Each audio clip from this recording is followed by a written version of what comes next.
త్వరలోనే గౌరవెల్లి ప్రాజెక్టు కాలువల పనులు పూర్తి చేసి ఆయకట్టు గ్రామాలకు నీళ్లందిస్తామని చెప్పారు మంత్రి పొన్నం ప్రభాకర్. గౌరవెల్లి ప్రాజెక్టు దగ్గర కుర్చీ వేసుకుని పనులు పూర్తి చేస్తామన్న కేసీఆర్ హామీలు ఏమైనట్టని ప్రశ్నించారు మంత్రి పొన్నం.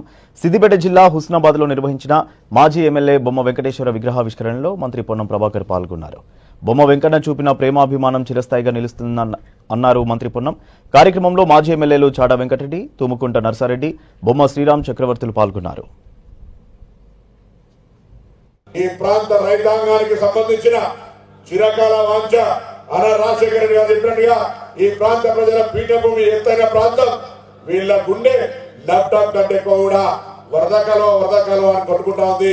అది సాధించడానికి బొమ్మ వెంకయ్య గారు కావచ్చు, దేశిని మల్లయ్య గారు కావచ్చు, చాడ వెంకరెడ్డి గారు కావచ్చు, ఈ ప్రాంత ఎన్నికల నినాదమే వరదకాలం నీళ్ళు ఎత్తిపోయడం అనేటువంటి పరిస్థితి నుంచి ఫౌండేషన్ వేసుకొని ముందుకు పోతే సమీకరించుకొని సమస్యకు మందు తెలుసుకొని దానికి అనుగుణంగా అవసరమైతే నేను మంత్రి అనేటువంటి భావాన్ని వదిలిపెట్టి కన్సర్న్ ఆఫీసర్ దగ్గరికి పోయి బడ్జెట్ లో 431 కోట్లు శాంక్షన్ చేసుకున్నాం. ఇలా రాజ్యాంగ బడ్జెట్ ఆమోదింపబడినటువంటి ప్రాజెక్టు మనం ఒక్కటి సందర్భంగా మనం చేస్తా ఉన్నాం.